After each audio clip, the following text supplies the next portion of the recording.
Okay, so welcome to TCS. This webinar is on hiring. It is going to be recorded. We will put it back out. So if you missed something, and Shawn will be posting it on both of our social medias. And I am excited to hear what Shawn is presenting today. Hiring is our #1 problem. So if there's even one tiny little nugget of knowledge that you can gain from this webinar, and from the information that he is about to give you, it will make you loads of money. So I appreciate Shawn taking the time and presenting this presentation to us, and I will be quiet now so people can see your face and hear what you guys say. Excellent, excellent. Thank you very much, Holly, for having me. Bear with me. I've got a cough drop in. I'm losing my voice a little bit and trying to get over a cold. So everybody bear with me. If I start to sneeze or anything, I'll try to mute before I make any nasty sounds. So bear with me. With that said, very quickly about me, I'm Shawn Day, hire lead chill, been self-employed for about 30 years. I actually owned a residential cleaning company with about 40 technicians back in and sold it back in 2015.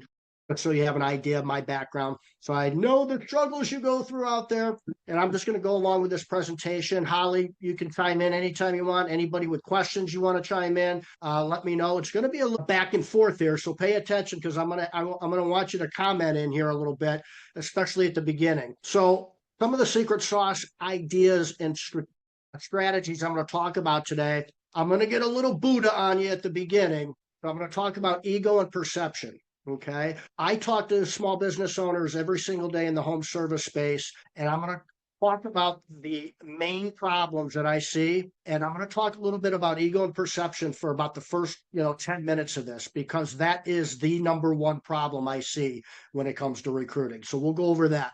It'll be fun. All right. And then we're going to go over the numbers. We're going to talk about why recruiting is the biggest sale of your life. And I've been preaching this for many, many, many years.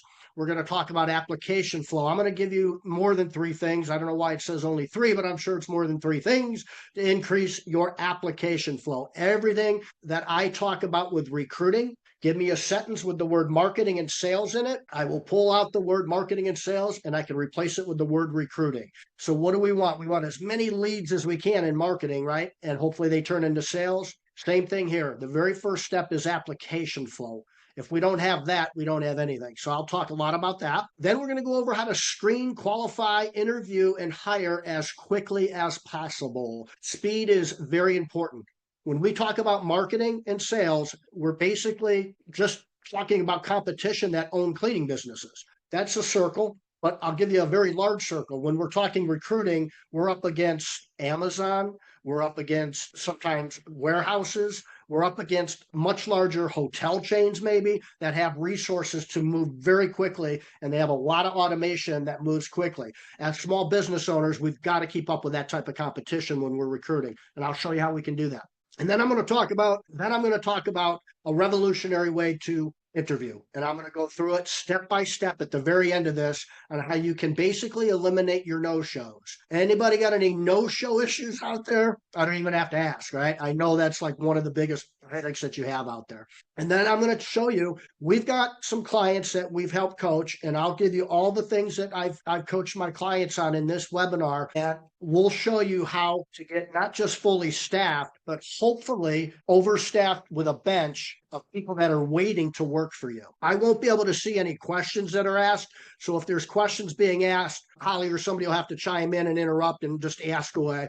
So I'm monitoring questions. Y'all ask away, and I'll stop them and ask them, Shawn, as soon as they come in. Okay.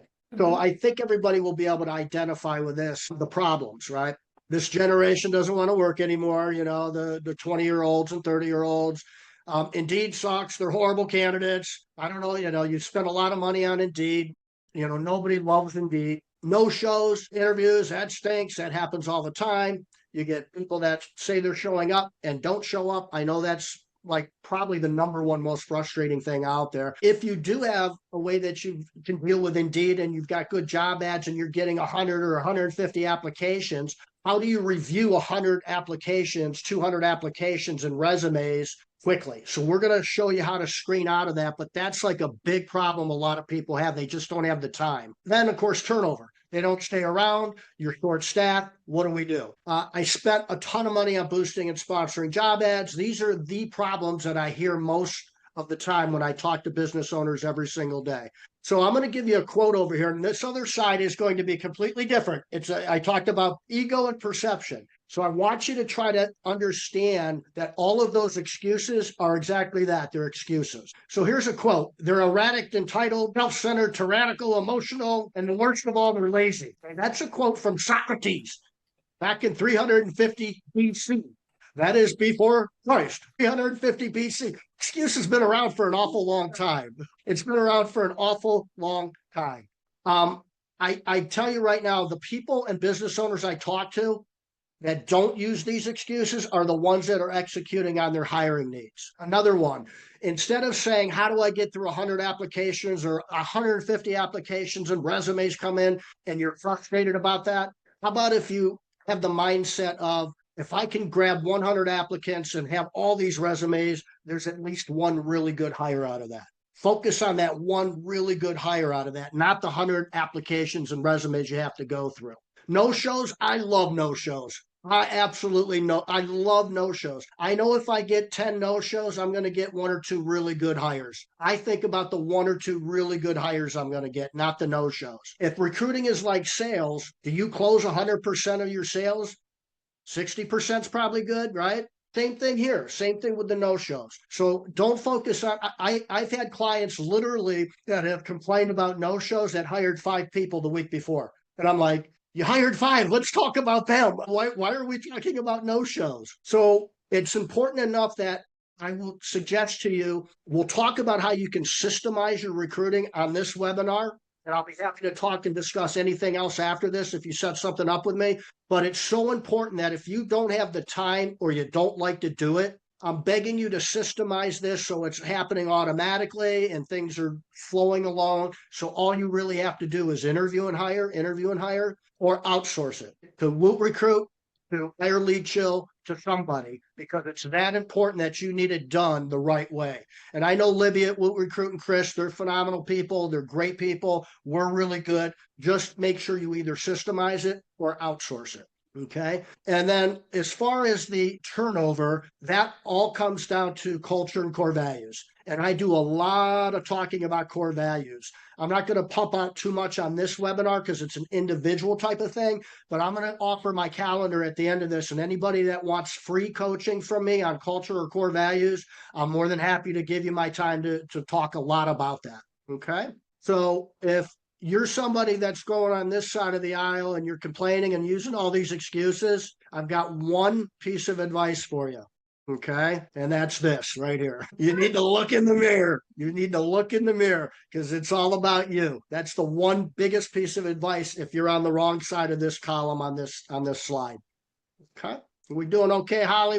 I don't have any extra questions. I Okay. think that I know when we did our podcast last week, that was like a really big one for me, that it's really hard because you're trying to sell your customers just as much as your employees. And if you're not selling your employees, then if your managers aren't selling your cleanings, the very first thing you would think is, what is the salesperson doing wrong? So whoever's doing your hiring, are they hiring? And if they're not, then it's somebody's fault, whether you're in charge of it or somebody else. And it's a process that has to be changed. And it's one nobody likes to do. And they stay away from it at all costs because they would rather just, no offense, they'd rather just bitch about the situation than to actually solve it. So Absolutely. I know the next information that you're about to hit us with is going to be good. So everybody, when he said that, it might have hurt our egos a little bit, but keep an open mind with whatever he's about to say and actually try some of this stuff. It really does good. And I'm in a slide here or so, I'm going to need everybody's participation to make it a little bit fun. So I want to talk about ego and perception. If somebody were to put me on the spot and ask me what is the number one problem as to why people don't get the hiring they need, it's because of these things here: ego and perception. So when I talk about ego, what I'm really talking about is sort of that number one, Holly touched on it, and that is, nobody started a cleaning business because you love to recruit, you love to interview, and you love no-shows, right? So we've been burned so many times, right? With no shows, and it gets so frustrating. We start to get a little fearful, a little frustrated, a little protective because we don't like to be burned. And so your ego starts to get in the way. An example of that is, a real life example would be somebody shows up to an interview and you sort of have that mindset of, you need to prove you're worthy enough to work for me. And you're just kind of anticipating a bad interview because you've had 100 of them throughout your career. And that's sort of what portrays, and you might not even realize it, but I'm hoping you'll realize it after I talk here in about the next 5 or 10 minutes about ego and perception. So very simply, if you can just remember, ego blinds, humility, which is pretty much the opposite of ego, hires. All right. So I looked up the word ego and got some synonyms. And so you'll start to chuckle a little bit. Let me tell you about some of them. Self-worth, self-importance, self-image, self-service, self-centeredness. Okay. Does anybody see a pattern here? Self, self, self, self, self. So How on earth can we care about others if we're stuck in our own fears and our own frustrations with self? That's what I mean by ego. So you really want to look in the mirror on that one, and you really want to understand that, and I'll talk about this again here shortly. When somebody comes through your door, there's somebody that's going to produce an awful lot of money for you. $75,000, $60,000 of revenue. Treat them like they are the biggest sale of your life. Okay. Ego aside, you got to be in the present moment and care about who you're talking to. Let's talk about perception a little bit. So hang on here. You've got somebody in the rain here. I'm going to talk about perception. This dude's pounding in work. He's out there. He's really getting upset because he wasn't hoping it was raining, because now he's got to shovel mud instead of dirt. So he's in this rain and he's wondering why on earth it's raining. Why does this have to happen to me? What's me? It's ego, it's self, it's perception, right? 10 minutes later, this guy is in the same rain, but he has a little bit different perception, okay? Same rain, same shovel, but now he sees two little ones in a puddle in their diapers having fun. If you were to put this guy on a lie detector test on either of these pictures, he would pass it. He would say, the rain sucks, I can't stand it. 10 minutes later, he would pass it saying, this is the most beautiful thing I've seen today. Look at this rain and these two little ones in the puddle. So when you are talking about perception in a real life example, when you have a job candidate in front of you, you're thinking about, and you are showing the person on the other side of the table who you are by focusing on the right things. So when you're focusing on how you've been burnt in the past, they're going to see the one that's sitting here holding the shovel all pissed off. You're literally going to see more of that person. If you are open and you have the right perception and you're giving this person a chance, you'll be the one with a smile on your face because you're paying attention and you're focused on, this could be the best employee I've ever hired. That's just a perception thing, okay? All right, I need participation on this now. So everybody pay attention. I'm going to show you an animal. And I want you to tell me in the comments what animal you see. So Holly, you'll have to monitor this for me. I got it, I'm ready. All right, very quickly. All right, one more time, very quickly, right away. Don't think about it. I want you to tell me what animal that was. Everybody. Do it again real quickly, sorry. All right, one more time. That's it. All real right. Quick. Don't think. Oh, okay. So one answer was tadpole. Okay. The other answer was rabbit. Okay. And then I saw duck. So we've got 3 different animals that people have seen. I want to ask you then, how can we have people in the same room on the same call? I went back 3 or 4 times and we have 3 different answers to the same picture. I want you to understand that people that come into your office have different experiences. They've been through different things. They hear things a little bit differently than you. Their perception's a little. I'm convinced after doing this in front of 50 people or 100 people, and I get the same thing, it's about a 50-50, 60-40 split. And I will tell you that I am convinced that it's the man upstairs that knows what truth is. I am really confused at times at what the truth is. And this is why. So I'm going to bring it up one more time. And I'm going to tell you this. We usually get duck about 40% of the time. We usually get rabbit 60% of the time. And I've never heard of a tadpole. So here's the duck speak. Here's the duck speak. Here's the rabbit's nose. I see the rabbit, but I do not see the tadpole. I see a tadpole. If this is the tail, if the duck's beak is the tail, I can see that. I love that. Shelly's Special. She is special. She must have that Einstein brain. Mm-hmm. Okay. I just wanted to prove my point that that's perception is a lot. Think about that and how people can see different things. When I do a presentation and I'm out speaking, I'll throw a mat on the ground and I'll have two people out of the audience come up and I tell one of them to stand on one side of the mat and another to stand on the other side of the mat. And I'll tell them, what number do you see? One sees a 9, one sees a 6. They're both telling the truth. Okay. So those are different things. You really have to be open minded when we're recruiting, or you're going to really be blocking people out that otherwise could be really, really good employees. Any questions about that? No, that was very, very, very good to see and hear. I loved it. Thank you. I'm going to leave you with one more thing, and then I promise we're going to get into some serious bolts and nuts and A to Z, super in-depth tactical things about recruiting, because this one's very important. There's something to be said about kindness, and kindness travels. And I've got a story with this, and it hit home a number of years ago. And so I'm going to give you anybody that knows me knows I'm a real simple guy. All right. I'm very simple. So I'm going to give you my definition of life. And it's a very simple Shawn Day definition. Okay. Shit happens, and then we tell a story about it.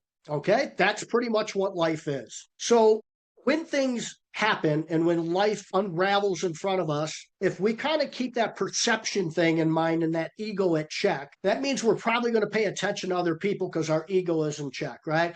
And so we're going to have a story. And I'm gonna tell you something with this story. It's a train story. And I'm on a train and we're making stops on this train. And all of a sudden on one of the stops, a gentleman and his 3 kids come onto the train. And the 3 kids are running around super loud, knocking things over. Other passengers are kind of looking at each other, kind of shaking their head, going, what the hell's going on here?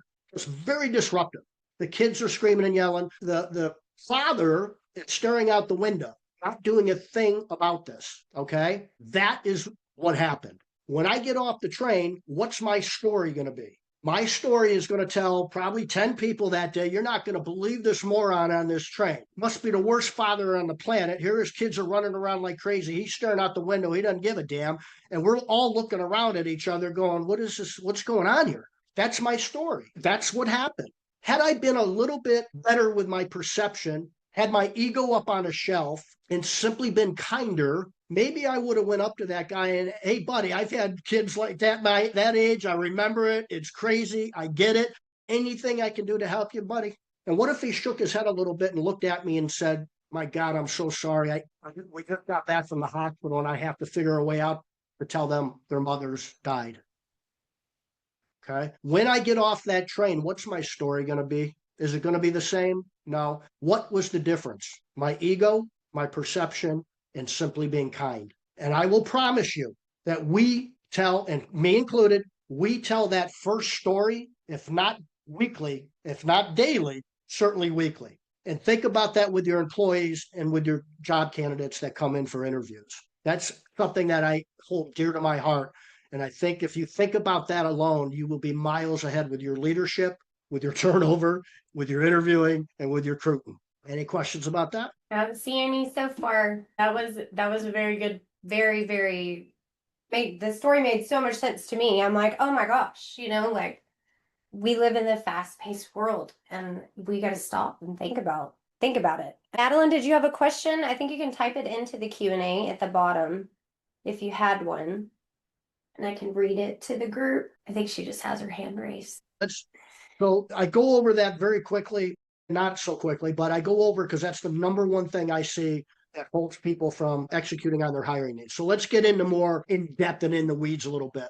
I'm going to go over some things a little bit quicker. You'll probably have access to a recording if Holly does that. If not, I'll give you the presentation if you reach out to me, so you'll have it no matter what.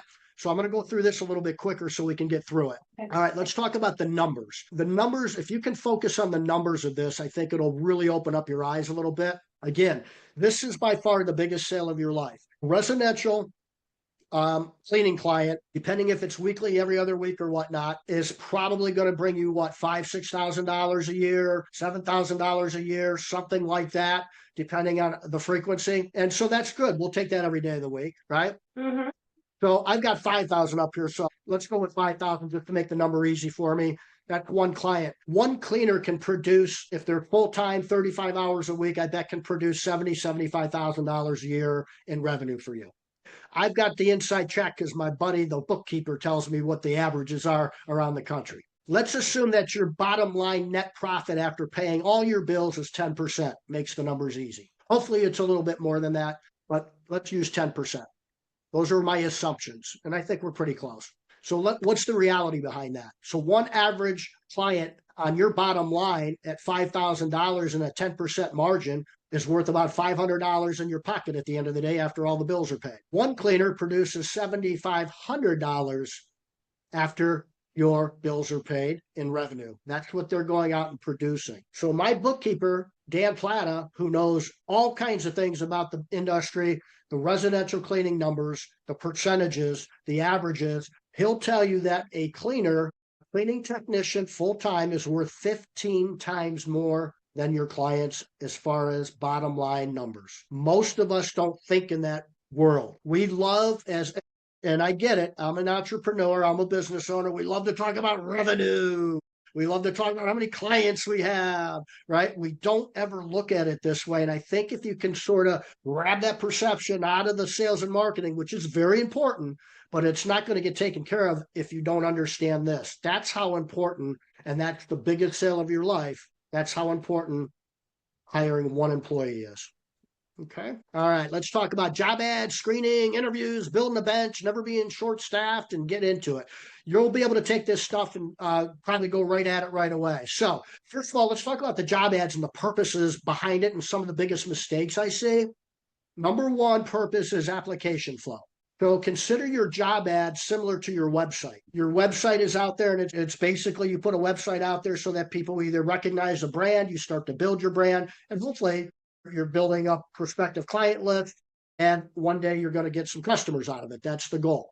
All right. Let me back up one. Okay. So with the website, I'm still on that. So compared to the website, one of the big mistakes that I see is people will over qualify or screen in the job ad. I think it again is that frustration we get. We get this job ad out, we get some people in to apply, and then they're not who we thought they were, and we're like, oh, and then we get an interview. The worst interview is the one that does show up and waste 20 minutes of your time when you know you're not going to hire them as soon as they walk through the door, right? But we don't want, so you get frustrated. So then all of a sudden you got to be well spoken, you got to look like this, you got to sound like that, you got to look like this, right? You start to over qualify. The problem with that is you're going to also screen out otherwise really, really good employees that you could have hired. So think of it like this. Unless you're one that has in your job ad, if you're going to bitch about price, don't call us. You're going to screen in there on your website like that. Or if everything's perfect, but there's one little cobweb in the corner, don't call us. You don't do that on your website. You don't screen your prospective clients out. Don't do that with your job ad either. Your job ad has one purpose: get as many applications as possible. I'm going to talk to you about how you can screen those people out so that at the end of that big funnel, the big funnel on top, that screening all the way down, there's going to be a little keyhole at the end of just a couple people that are going to come out and qualify for interviews. Okay. Job ad. I did have a question, and you may get to it here in just a moment. It says, what are some good questions, some like key points to put on your job ad that you notice some people leave out? Things, not maybe questions, but I would say that having your culture and core values in the job ad is very, very important, and letting them know that this is our culture, this is our core values. I think that a lot of people don't let them know the benefits of working at a small business versus an Amazon warehouse or a big hotel chain, which are both big industries that are in our labor pool, that you're not just a number here, that the owner's present, the managers are present, that type of thing. If that's the case, I think that's a big thing I don't see. But the number one thing that I know is that people tend to love to use ChatGPT, Holly, and that's it. And ChatGPT sounds great, makes it sound cool, sexy, and all that stuff, and it does. But I will tell you, the big mistake that people make is they don't research their labor market, and there's ways to do that. It has something that you can go in there, and it's called Indeed highlights, I think it's called. I haven't done it in a long time. I think it's highlights. where you can go in there and get keywords specific. You put in your location, your job title, and it'll give you the top keywords you should use. You're in the great state of Texas, right? So we've got some people we know in Texas. We've got maids on a mission. Maids on a mission. Okay, client of ours. We San know Debbie. Antonio. That's right. We know Debbie. Debbie, she's buckets and bows what? Maids service. Texas loves the word maids. If we just thought, geez, that's what, you know, some people we know in Texas use that are successful, and I live in New England and have a business in New England, you're going to lose about 30% of your application flow by using the word maids, because a lot to most other parts of the country don't use the word maids. So it's very important that you look and research what people are actually putting into their phones when they're searching for jobs, or into a tablet when they're searching for jobs. Very much like on the marketing end and sales end, when you use Google, Google will tell you what keywords you should be using in your ad, and it's specific to your geographic area. So Indeed has that. So not just ChatGPT, because right now, AI and ChatGPT and the gang, Indeed is extremely protective of their data. Facebook is extremely protective of their data. AI does not go into Indeed or into Facebook and go in there and be able to pick anything they want out of there. You've got to do it yourself. They'll come up, ChatGPT will tell you some really good ideas probably, but it's very geographic. So that's something I highly recommend, okay? And I just went over the job title and keywords matter, all right? Some golden nuggets. If you happen, we're coming up on some holidays, so I thought I'd throw this in, Holly, and that is if you are ramping up for holidays, or some of you do maybe vacation stuff or seasonal stuff, and this is good for seasonal stuff in the summer as well. If you're hiring like for a quick 3 months to boost up, and then you might let them go, and that's okay. And they know that, and the expectation's set. Instead of, when you're recruiting for that, instead of putting $18, $20 an hour, or $20, $22 an hour, how about figuring out the estimated dollar amount they'll make over that 3-month period? So instead of, hey, you can make $18 an hour, how do you need an extra 12 grand this holiday season? That big number will increase your application flow big time. So just something to think about with that. Okay, so I've got, this one is a bridge candidate. So this is a little bit different. I had done this for an outside pressure washing company, so you guys wouldn't care about the pool and landscaping part of this, but I can tell you something that's worked very good using other industries and keywords. And the keywords in Indeed, by the way, everybody should be in the very first paragraph of your job ad. Very important. I'll say it again. Any Indeed job ad you post, any keywords should be in the first paragraph of the job ad. Makes a big, big difference. We have tested this and it's working really well using the word housekeeper and housekeeping in the keywords. We've actually put some ads together that almost sound like we are hiring for a hotel for housekeeper or housekeeping. And here's why. 0.9% of the time, we are paying more in the home cleaning industry than a hotel is paying. Almost always. That's number one. Number two, we as home cleaning business owners, residential home cleaning business owners, typically don't work on the weekends and typically don't work at night. And we certainly don't work on Christmas, New Year's Day, and all the major holidays, Thanksgiving. Hotels sure do. So it is a huge advantage. And one more thing, I can only imagine, and I'll leave it up to you guys to your imagination, what on earth the terrible things that a housekeeper at a hotel has to clean up when they're cleaning on New Year's Eve and some other things like that. Somebody that's been at a hotel cleaning for 5 years or 6 years, I will tell you, has never thought about a home cleaning job. Yet they can make a lot more money working better hours and going into homes that are owned by middle class and upper middle class type of people that are more affluent than somebody wrecking a hotel room that they have to go in and clean. So that's been working really well too. Highly recommend housekeeper, housekeeping. That's keyword. Okay. And then, of course, your culture and your core values, you need to have that in the job ad, and it needs to go through your messaging and those expectations. I've got companies that want to be a sort of a corporate growing culture, and that's fine. That works for them. I've got businesses that want to be, we hunt, we fish, we drink beer, and work hard. That's our culture. Okay. That's two different cultures completely. But both of them are multi-million-dollar companies. So your culture is your culture. Your core values are your core values. You're looking and trying to match like a dating app. You're trying to match the best fit for you, and they're trying to match the best company for them. And that's the name of the game. Okay.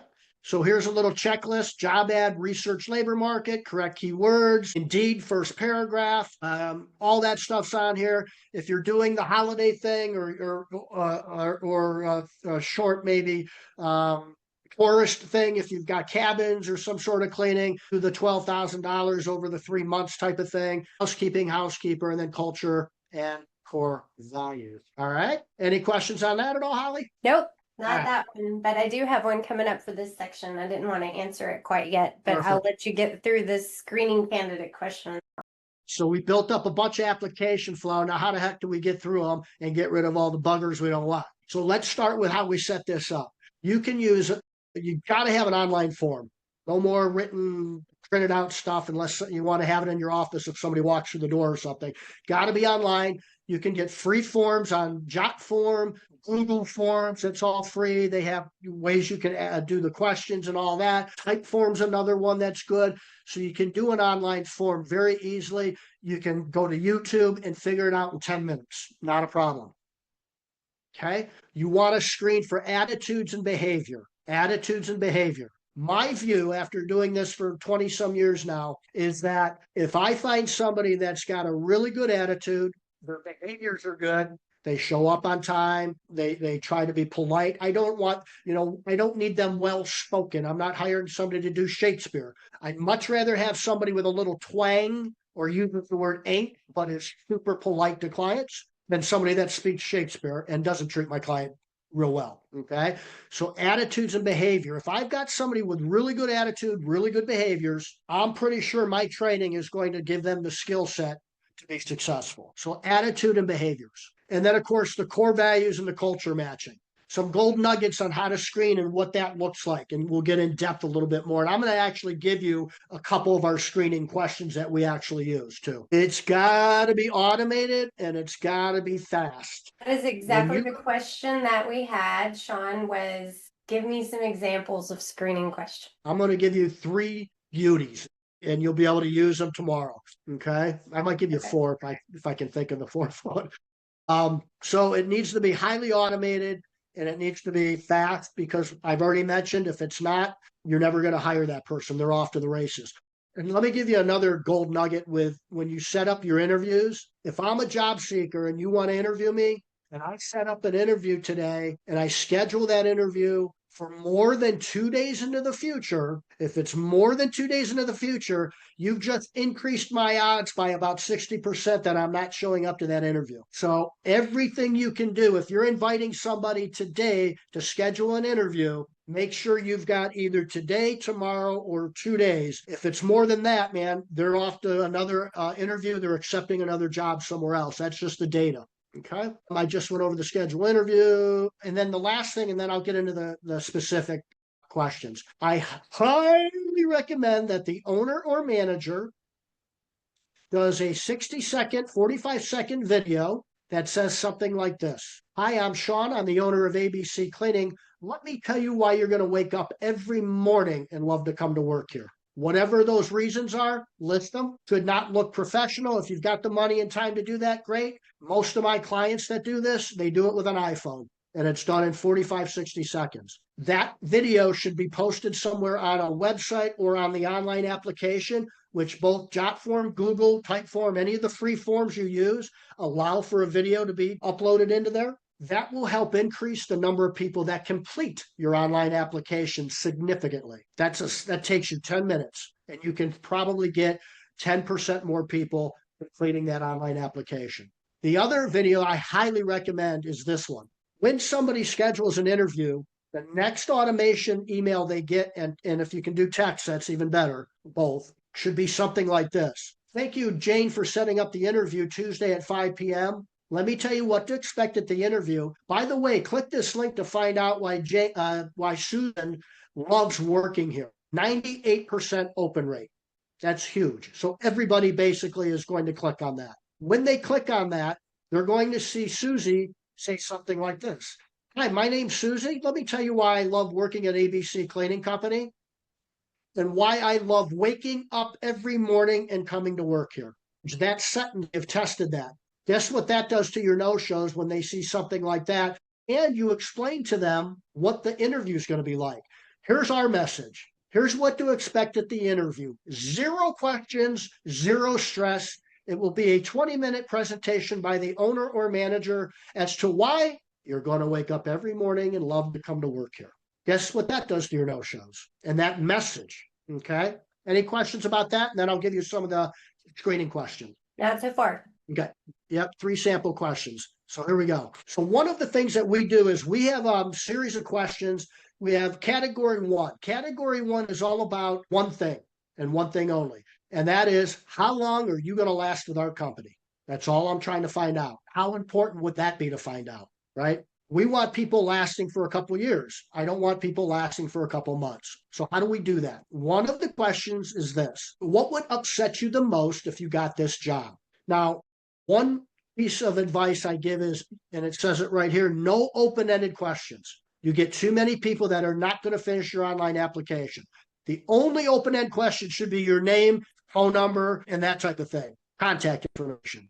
Nothing else. It should be a drop-down menu where they have to choose one of your 3 answers. That way you have complete control of what you're trying to uncover. Okay. For us, I know the best answer based on data, not on Shawn's gut feeling. I know the okay answer, which gets a little bit lower score because I've got a scoring system. And then I know the worst answer, really low score. Okay. So the drop-down menu, one of the questions, job seeker, what would upset you the most if you got this job? One of the answers that they can choose is this: someone's always late to work and the owner or manager doesn't say a thing about it. Very reasonable answer. I'm early 15 minutes, just like I'm supposed to be. Jane over here shows up 15 minutes late and the owner or manager doesn't even seem to care. I understand how that can be frustrating. When I am using data and traits and attitudes on human beings that I want to hire, I don't care about reasonable, unreasonable, Shawn's gut feeling.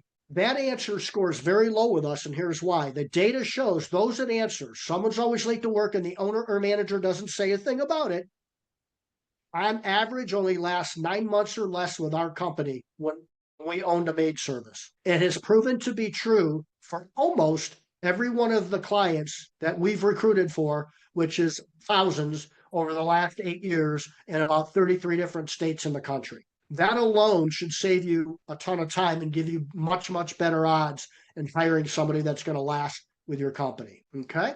So that's one. The second one is when I started to do when I had my business, I owned it for almost 20 years. And about 5 years into it, I started to recognize something that I kind of stumbled into. I never did this intentionally.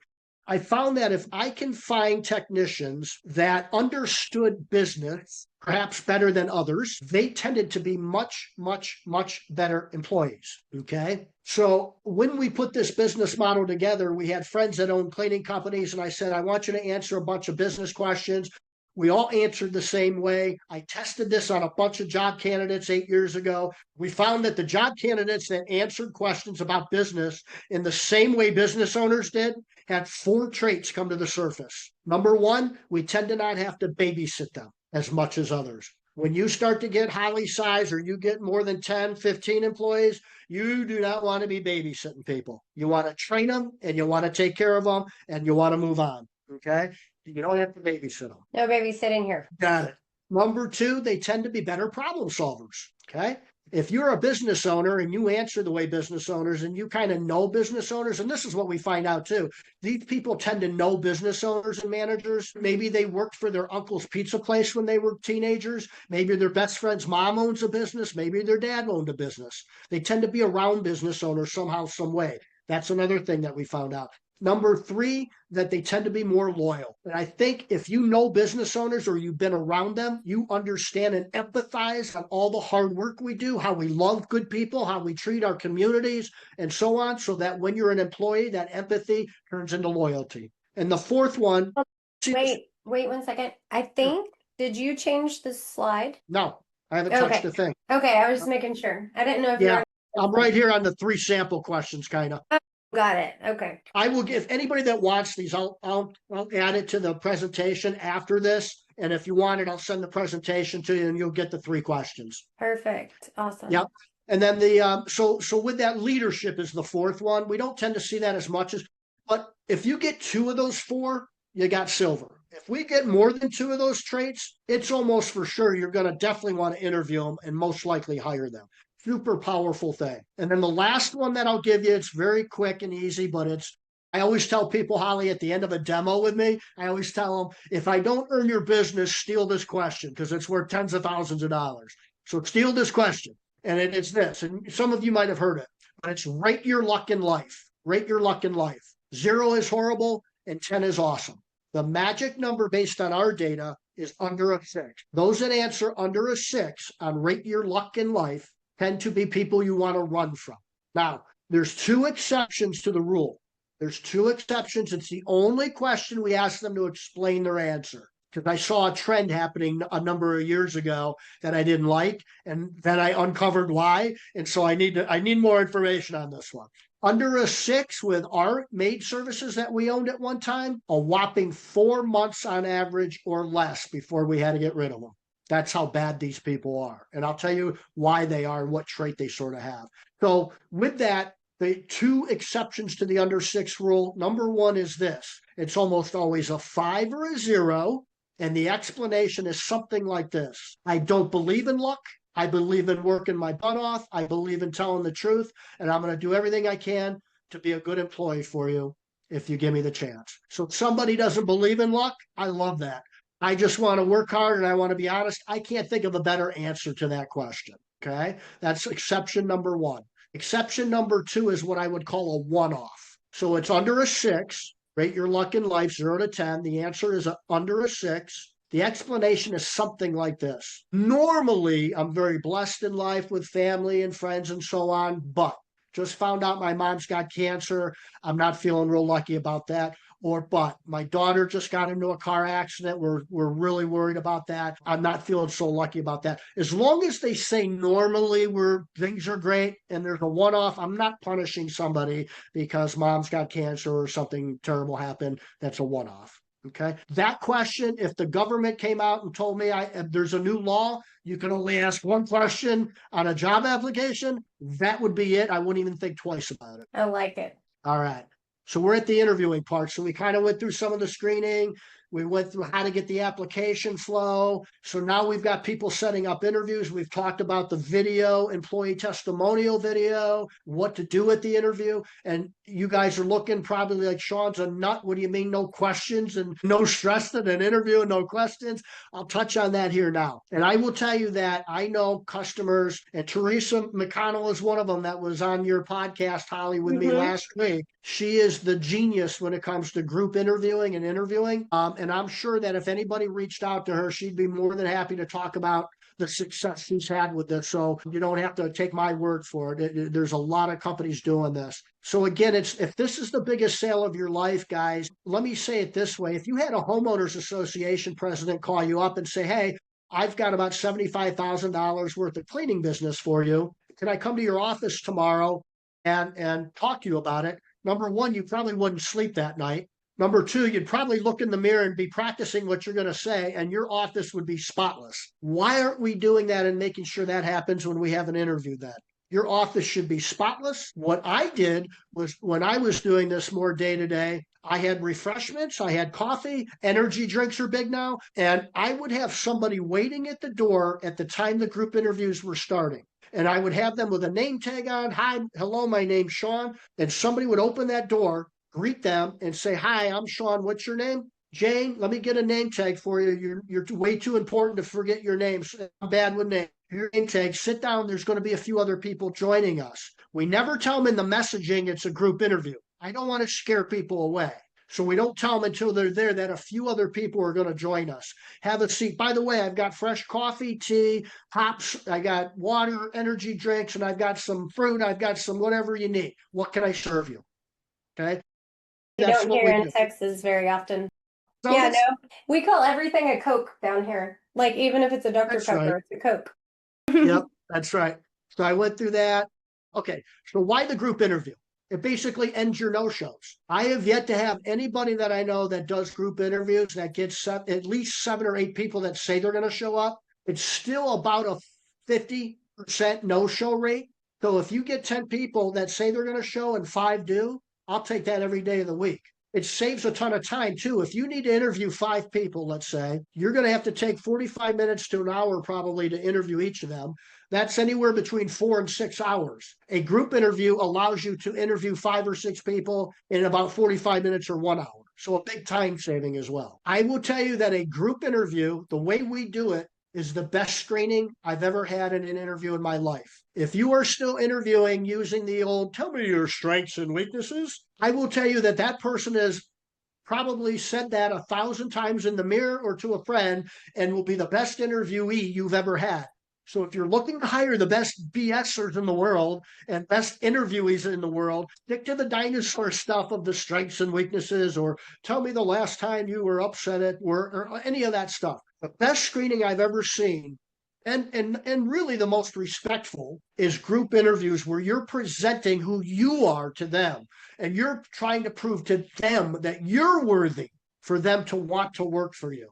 That's really what we do. If you've got your screening process, ours screens out about 75 to 80% of the people. So these people they're not showing up to interviews. We want the top cream of the top 20, 25% showing up to interviews. Okay. The reason that it's the best screening is because as I'm presenting who we are, and I'm going to go through on the next slide. I know we're probably running because I'm running my mouth a lot. We're probably behind, so I apologize.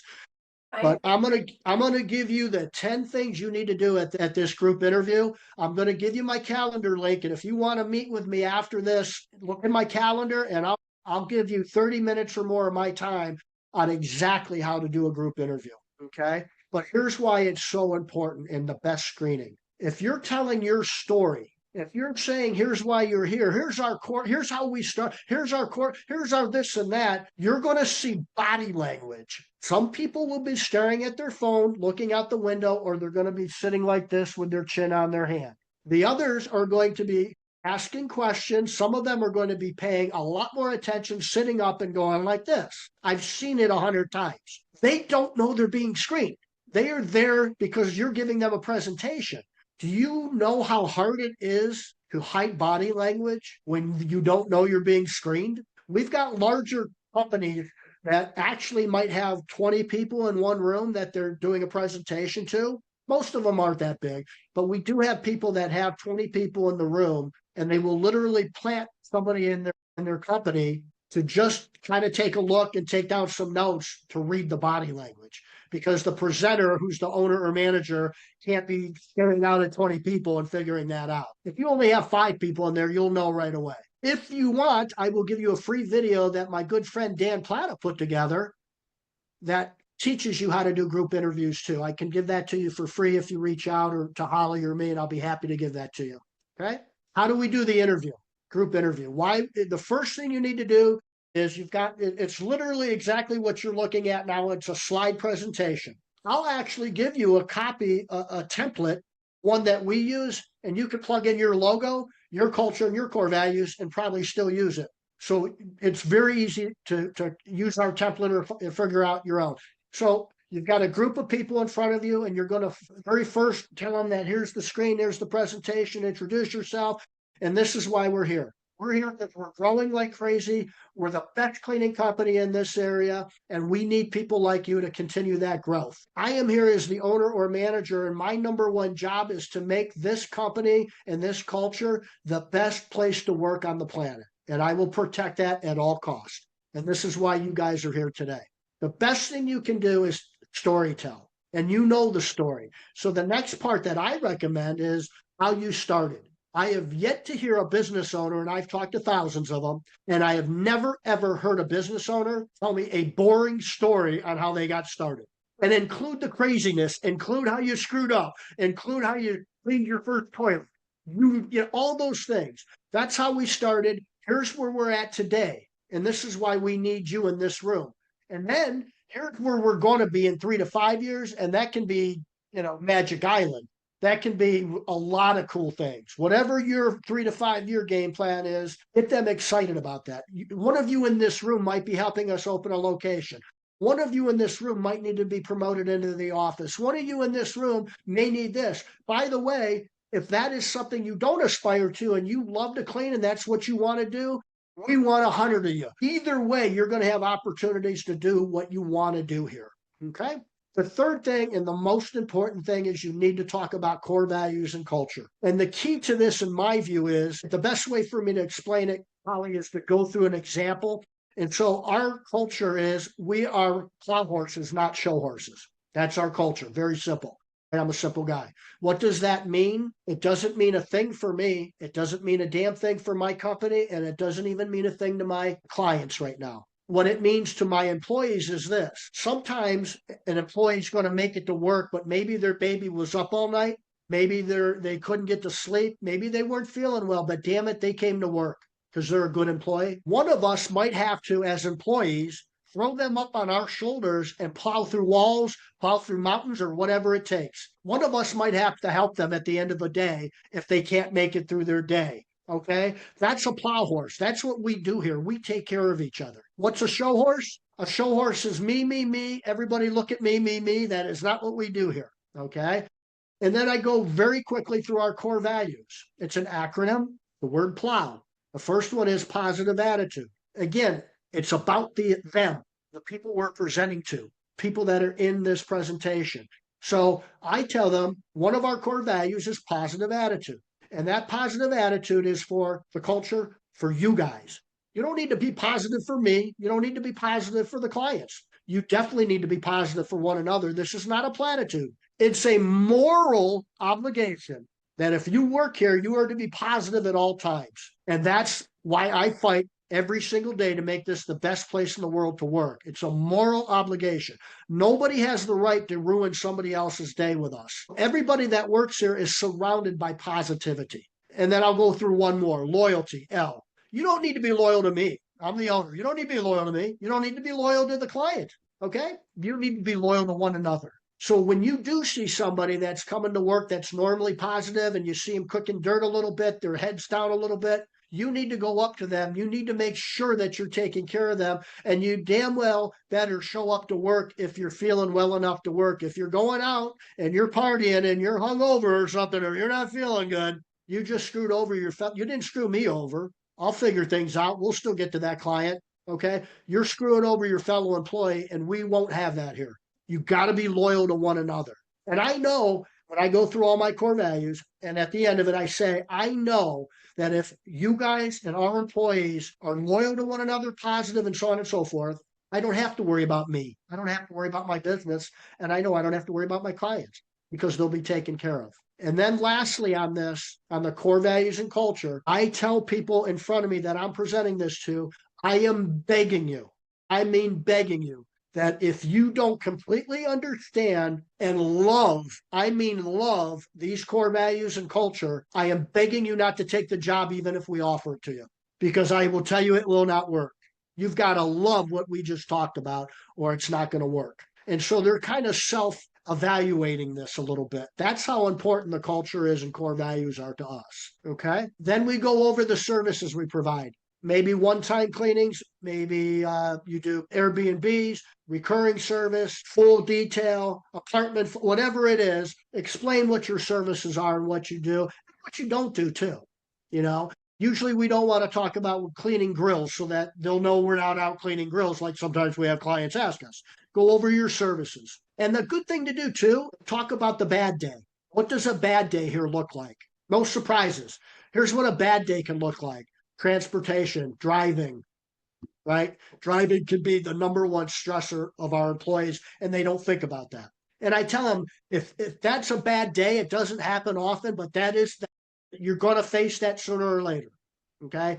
I just want you to know what a bad day looks like. And I can tell you right now, as long as our employees are following our core values and culture, we get through those bad days with not a problem at all. Everybody gets through them together, and we got your back, and we'll get through it. Any questions about that? And I can tell you how to build a bench real quick too. Well, I think what's really neat about what you just said is, okay, So the pain for me is like having that many employees is like one, you have the process of screening them. Two, then you have the process of interviewing. Three, then after the interview comes the orientation to where you explain all of that type of thing to them. And it's like you're in the group interview, not are you combining all interviews down to one. You're also like almost skipping like where you don't have to give them an orientation on a lot of stuff because you're covering it in the interview. It's like they're interviewing you by the time they actually get there in person. And that is such a huge time saver.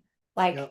ginormous because I don't know how many times, like how many different separate meetings we have to have with a new start. Like after their first day, then you sit down with them and talk about culture. You've already got that covered. Like you've already got like what you can expect and pay and all of these questions that come through that you're just getting out of the way from the very like you're not even asking them. They're not really being interviewed. They're like, "Hey, is that something good for you?" And if they're screening questions and their body language match, you're ready. You're basically saying, is there anything you say after that group interview where that's like a closer? Like, do you have a Yeah. closing comment? Yep.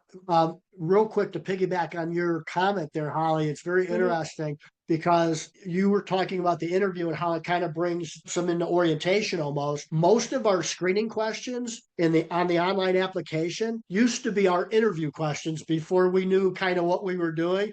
So we thought, why are we waiting for the interview to ask these sort of questions? I want to know it before they show up and waste my time. So we moved a lot of that to the application side. So you're exactly right. We're kind of moving a little bit of the orientation into the interview side there. So you're exactly right with that. And so good question about summarizing this at the end. Normally, what we'll do is we'll tell them, and by the way, we go over pay. I left that out. We will, oh, I didn't, pay and bonus and benefits. There it is. It's very important to tell them the pay. I don't necessarily need to go into if your percentage pay and get into that kind of thing, like in detail, but I will tell them what the average pay is of one of our great employees that works full time and that sort of thing. And I think a weekly paycheck looks really good, and you can talk about that. And there's ways to get that up and so on and so forth. But we sum it up by saying, all right, we're going to touch base with all of you within 24 hours or less to just to see how your heart's feeling about things. Okay. And what happens is you're going to see about 70% of the people say thanks and walk out the door. You're going to have a handful of people, maybe 10% of them. So maybe one or two when there's 5 or 6 or 7. You get to 10 or 15, you might have, 4 or 5 that literally will stick around, and they're going to tell you, and I will tell you, I hear this all the time. That interview was so awesome. I've never had an interview like that. I mean, I love what you had to say, and I really want the job, and I hope I get the job. Okay. From that point, if it's only one or two people and I need to hire like yesterday, I put my hand out and I say, you're hired subject to a few things I need to check out. That gives you an escape clause, if you will. Plus, you're going to want to do a background check anyway and whatever else, and let them know that. And I will tell you, there's no reason to let one or two people that have made it through your screening online application, taken the time to do that, complete it, got a message to schedule an interview, scheduled it, then took the time to drive out and show up on time, and then you saw them excited and their body language was good. They loved you after you presented who you were. They told you at the end of this, I hope I get the job. I love what I heard. What on earth else do we need to do? Fingerprint them and get the FBI in to frisk them? I don't know. There's nothing else I can think of to do. Okay. They're going to leave, and you have the odds of them interviewing other places and maybe have a job offer when they leave your office. I don't want that to happen. That's the type of speed we're talking about. Now, if there's 5 or 6 people that come up to you, that's great, but you only need to hire one or two. It might be, let me reach out to you in a little bit, and we're going to maybe just have a phone interview to see who we want to hire. Like all 6 of you are hired. Yeah, that's what I would do. That's what I would do. Yep. And so that kind of parlays into the last thing I'll talk about. And I am not a believer in being fully staffed. I don't think fully staffed is good. I think being fully staffed and then having a waiting list of people that are looking to work for you and waiting for an opening is the way to be. So we're talking about building a bench. And I'm going to send out a video for anybody that wants it on how to build a bench and how to do this group interviewing, and feel free to use it. It's in depth. It's about 15 minutes and it's a little bit more in depth than I went here.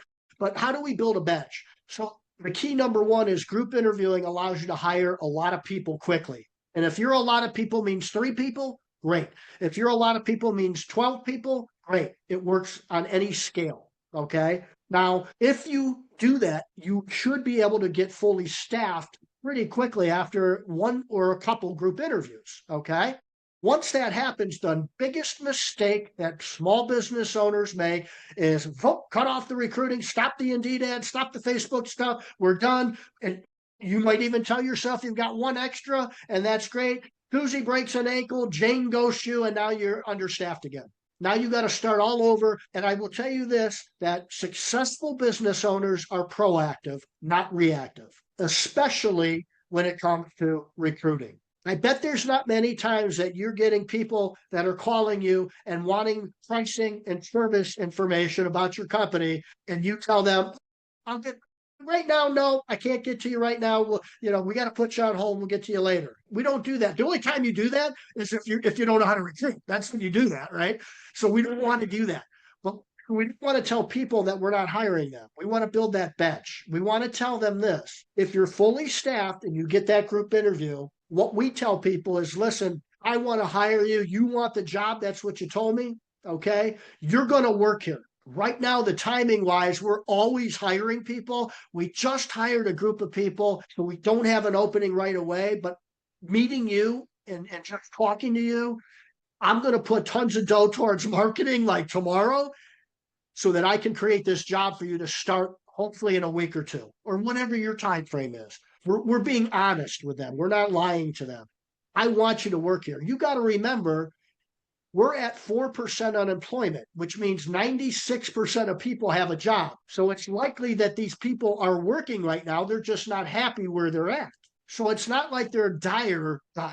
If they are, hopefully they can hold on. And I always tell them, if you get another job or something, high five, no problem. But you want to have 4 or 5, maybe 20%, 15% of more than what you have as fully staffed on your bench, in my view. I would say 20% to be safe. I agree. 20%. Yep. Yep. So if you currently have 10, then you need 2 on your bench at all times. Yep. And if you have 40 or, well, let's just say 50, you need to have almost like an 8-person bench. Yeah, it is so important to stay above that curve. If you have that bench, you're likely to be able to replace somebody or hire somebody in about a week compared to a month or 2 weeks or 3 weeks or more. Mm-hmm. And guys, are you going into open Q&A? Are you about to finish? Yeah, let's bring it. Okay, I have some people on. Y'all just unmute yourself. Like, I think Caitlin just jumped on. I'm gonna allow. I think that you are able to ask away, and I'm gonna tell you just unmute at the bottom of the screen, or you can type in your question, either or. So, Caitlin, go ahead. You can go first. Sorry, I was trying to do homework and I just jumped in at the last part, but I loved that. I love like emphasizing the culture and this is what it is and explaining to them the why. That was amazing. Did y'all say stay 20% ahead of your hiring curve? Is that what I just heard? Yep. Cool. And group interviews, do we recommend those, or how do we feel about group? Yes, we loved them because what Shawn did is he basically explained that the interview section turns into pretty much your orientation. Like if they pass the screening, like your pre-screening questions, Yeah. and then they make it to the group interview and they're on time and their body language is good and they don't just run out the door right after the group interview, then, if you have spots available right then hire them right then and they're already orientated. And then if you don't, and let's just say, you don't have exactly anybody you're hiring, then say, I'm going to put you on the first on my, wait list because there are 3 or 4 that just started. And if they don't like it, I'm going to call you immediately. And I'm going to go out and I'm going to get more cleaning jobs so I can employ you. So just hold on tight. I'm going to be calling you in a week or 2. And there's your bench. And to Holly's point, to piggyback on that, Caitlin, I've got clients that literally, and no business owners that have done the group interview and outlined exactly what Holly just said. We're not hiring right now, but because we just hired and we're hiring a lot, we're growing like crazy. I've had people that have hired 5 or 6 months after that group interview. That's how long people waited to Wow. get hired, because you want to stay in touch with them. You know, if you've got a VA, if you're small and you're in the office doing everything, you want to send them an email, and you can set it up very easily, even to automate it. You want to send out an email to them. Hey, I'm still thinking about you. We're getting closer. A video. Don't we do that in sales and marketing all the time? Why are Yeah. we not doing that in recruiting then? Love that. Exactly. Love it. I think just being a good job at selling your company to your employees is, I feel like, what we're all missing. And then there's, I think, which I think was the last slide of your presentation too. Oh, look, you're giving free 30-minute session if you want to meet with Shawn. A copy of this presentation, $250 off any of your recruiting needs, a free job ad review, free training, core values, and train on group interviewing. So get a hold of Shawn. He's got tons of resources that he's offering us. And then there is his QRL codes. I'll actually put them in the comments and then email them out to all the registrants as well. Little asterisks real quick. I don't think I've ever had a call for 30 minutes. So set aside 60. I run my mouth a lot and I listen and I get people talking, and hopefully we can, do whatever. And I'd love to talking core values, and I love talking group interviewing. I did have one question. Oh, Michelle said, thank you. This was excellent info. I've learned so much. I need to jump off, talk to you guys soon. I did have one last final closing question that the wisdom of all hiring gods can answer for us. I feel like a lot of this, if you follow this to a T, and then what happens if a lot of cleaning services are always saying, I can't keep them, like they just disappear, or they all quit, and how do you keep them? Like, do you have any resources as far as like keeping your existing employees, and any good advice on retention? Yep. So I'll be happy to talk to anybody about that too in depth, but to quickly answer it, I'll give you some real life examples that worked really well for us. One was that every Monday morning when you come to work, the owner or manager is cooking you breakfast. Okay. We would do like these little sausage patties, an egg, a fried egg, and put it like a McMuffin. And so we would do that. That literally cost us about $1.75, $2 to make each of those. And when you have your employees staring at you, serving them and cooking for them, I can't tell you how far that goes. You're serving them and they see you serving them. And then we would have this program where if somebody did something really outstanding that was about core values or culture, we'd ask them what they want us to cook for the team on that following Monday, and we would cook whatever they wanted. And so that's just one example. I've got a whole list of really out of the box retention type of things. And a lot of it has to do with core values and culture. One of the things that I can tell you, Holly, with core values for me, it is our constitution. It's not just something we put on the wall and we tell you got to behave this way. We put it on the wall. We all know it by heart. You can recite it. Any of our employees can recite our core values. We actually, when we owned Residential Maid Services, that was what was on the back of our T-shirts. It wasn't about our, you're going to love our service. It's PLOW. We're plow horses, or positivity, loyalty, and so on. Clients love that. That's what we lived and breathed. So what happens is when you have an employee that steps outside of those core values, there's nothing emotional about managing employees when you use core values to do it. Okay, I heard Jane out in the lobby. Everybody's out there getting their stuff together. I heard Jane complaining about stuff. I heard her being negative. Hey, Jane, can you come in here for just a minute? I don't tell her she did anything wrong. I don't accuse her of anything. I just say, Jane, I just want to whip out the old core values here and talk real quickly. Is there anything that you can tell me that out there recently you've heard anybody step outside of our core values? Jane's going to tell you, Jane, what's going on? Is there something I can help you with? This isn't our core values, and we can't do this. It's hurting our employees. And my job, my main job is to make this the best place on the planet to work. Is there something I can help you with? Because if this happens again, it's something we're going to have to really face, and it's not going to be fun. Okay. And usually if she's a good employee, she's going to tell you, okay, well, I'm just tired. You're right. Whatever it is, we can live with that. Right. We can live with that. Not a problem, but you've got to bring them in. And then an hour later goes by and you hear Sue out there. Hey, you guys, let's get this day. I don't care if it's raining out there. Let's go get it. It rains. What are we going to do? Control the weather? Let's come on. Hey, Sue, come in here for a minute. I just want to go over our core values again with you. And I got to tell you, I heard you out there, and I want to tell you, if I had everybody talking about positivity like you were, I'd have 100. What's your favorite restaurant again? Because I'm going to get you a gift card today. That's how we manage our employees. It's very simple. You pound into them what the Constitution is, which is our core values.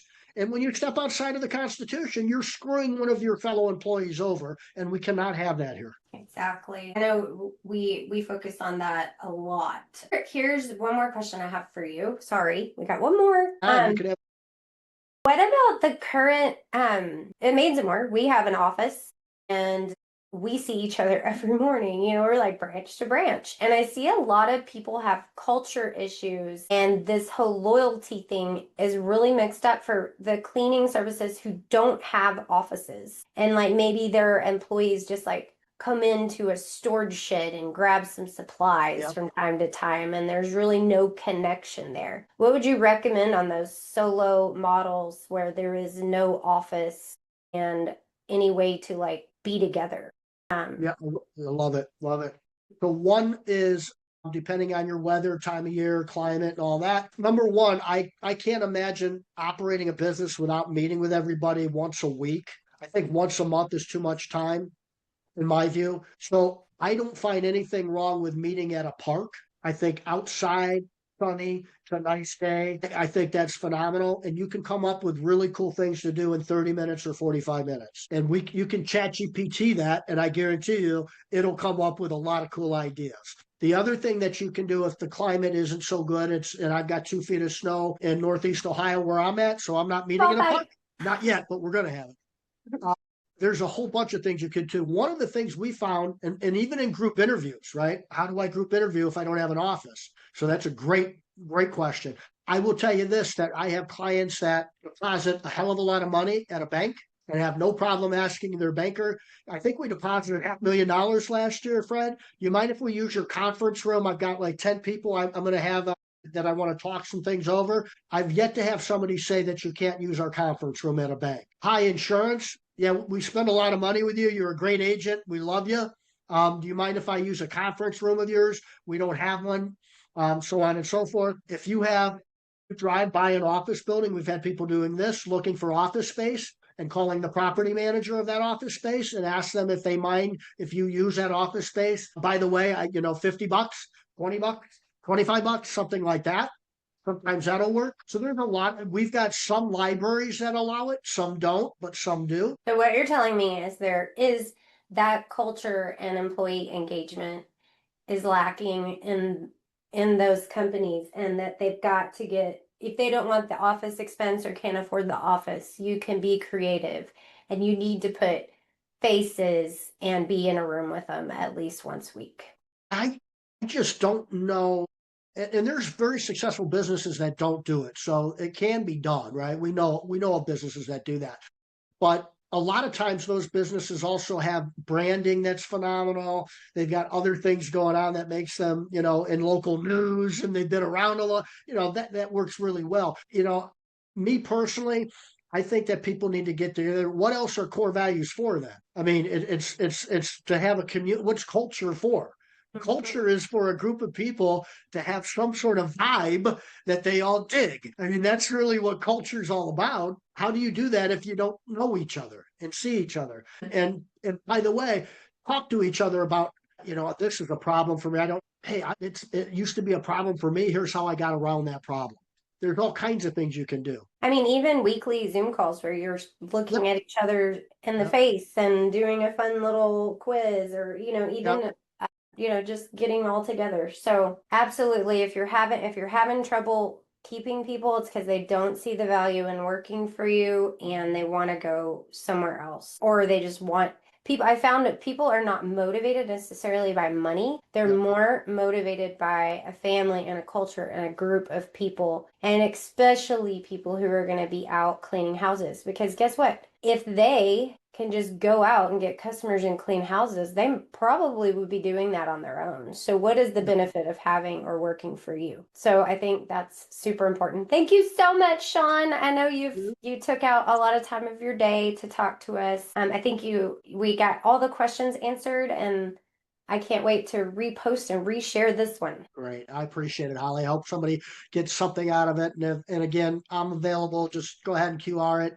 and I'll help in any way I can. Awesome. Thank you for all the education. And thank you, y'all, for tuning in for TCS, where we educate and empower the cleaning industry. And obviously, Shawn Day does the same thing with Hired Lead Chill. So y'all give him a call and he will be happy to answer. Caitlin said, thank you. That was amazing and great. Thank you. All righty. Thank you so much.